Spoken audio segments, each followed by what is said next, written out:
Legendaries in Guild Wars 2 are one of the most important items in the game. They gave you an insane amount of utility, making you be able to change your stats at will. You can have multiple copies of them between every one of your characters. And most importantly, they look very, very cool. And with the new starter kits, they've never been easier to start getting. You go into your Wizard's Vault, you pay 1000 starter claim, and you get a starter kit. And from the Fractal Incursion event, you can get a universal one that lets you pick any starter kit for any generation 1 you want. But which one should you pick? There are so many of these legendaries, and they all look super cool. In this video, we're gonna go through which ones are the most expensive to get, so you can make some gold, or the best ones to get for your character, to use them in many characters. Subscribe to the channel for more content like this.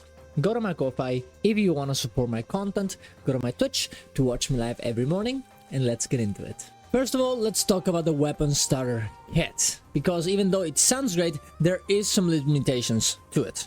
And I don't want to be the bearer of bad news, but in order to get the amount of gold that you want from the starter kits or make the legendary you want, you're gonna have to do a lot of work for it. It's not gonna be like this. You're not gonna be able to pick this, sell it, get the gold, or just make the legendary. Let's say you want to make Metallurgicus, for example. These are all of the items you need to make the legendary. And the starter kit will give you a gift of Metallurgicus, the precursor, Storm in this case, and a gift of magic or a gift of might. The 77 Mystic Clovers, the gloves of ectoplasms, the gifts of battle that you can get through doing a good amount of Warlord's World, a few hours. The obsidian shards. These are pretty easy, but you still have to get them. All of this is already a good amount of gold. Metallurgicus costs you around 1500 gold to make, and 600 of this is paid through the starter kit. So the other half you have to pay yourself. Now, if you already have the items, for example, the Mystic Clovers, this is going to be way cheaper. As the Mystic Clovers, you need to liquidate them, but you're still going to have to do the map completion. You're going to have to go around the core area, doing hearts, doing exploration, and doing this whole thing will take you a good amount of hours. As a new player, probably around 20.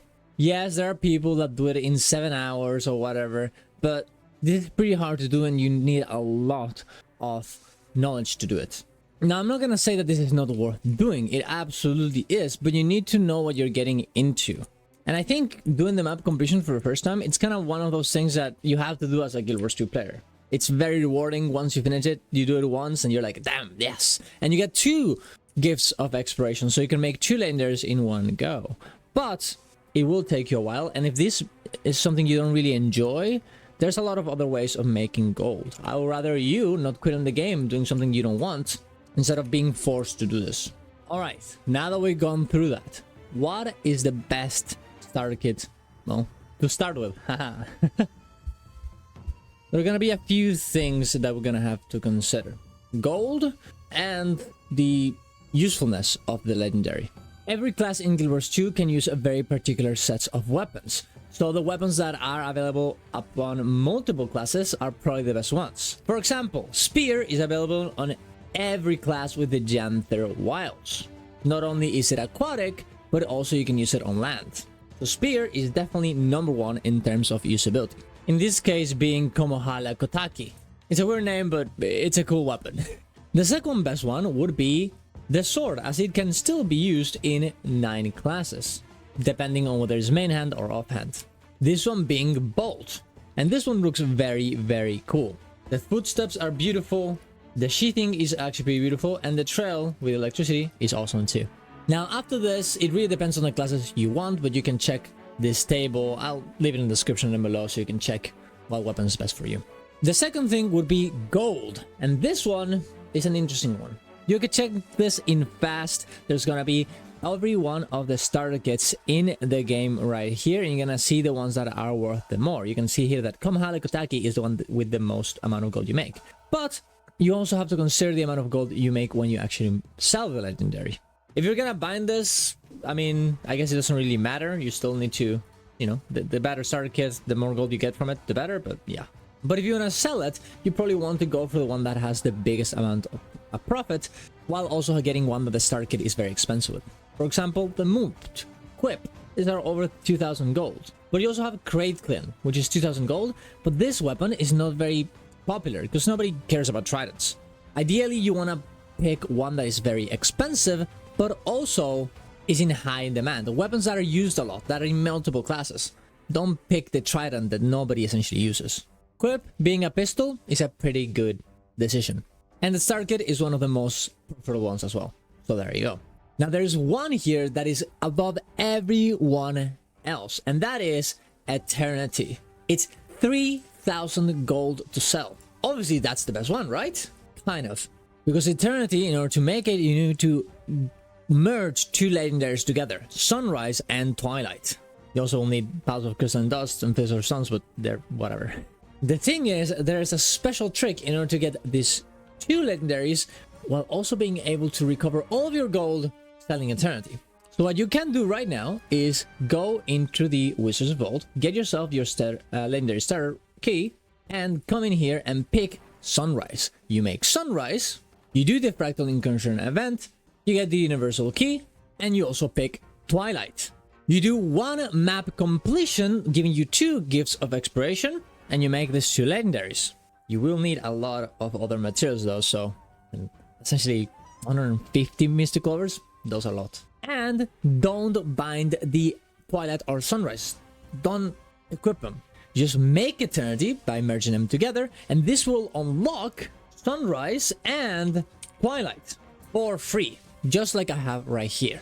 And then you can sell Eternity for 3000 gold, essentially giving you 2 skins and no loss of gold. Important note though, you will not get the legendaries, you will only get the skins. So all the utility that you get from this, like being able to actually have a great sword that you can switch between characters and change stats, you won't get that, but you will get the skins.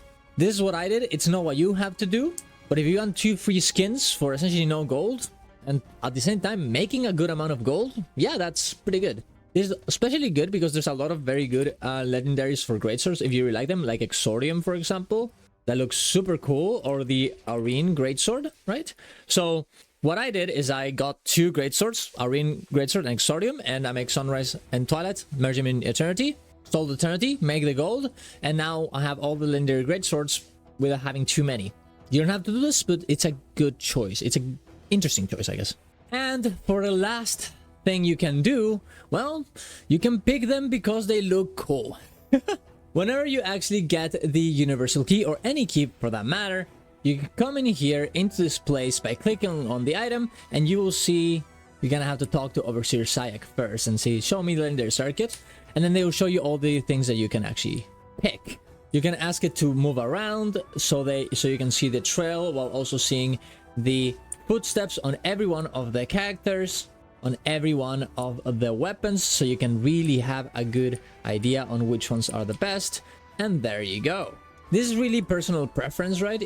Which one you actually want, but you can just do this and pick your poison. Your gift. It's a good thing. It's not poison. This is good. So yeah, there you go. Now, let me know if you guys want a actual tier list on the best legendaries tier 1s.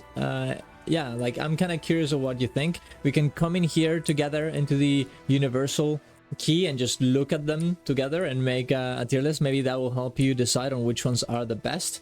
I have an old tier list from like, I don't know, 2 years ago when I was a people YouTuber that didn't know how to talk or anything. I still have some issues with that sometimes. So, you know, let me know in the comments if you would be interested in that.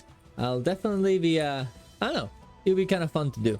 And remember that this Saturday in my Discord, we're doing a legendary fashion contest where you have to bring one legendary and make a whole set about it. And the winner will get another legendary. So definitely join for that this Saturday and subscribe to the channel for more content like this. Go to my Ko-Fi if you want to support my content like everybody here. I have some new gamers, Alcoholic Mo and Nogandro. Thank you very much for the support and see you around. Love you all. Ciao, ciao.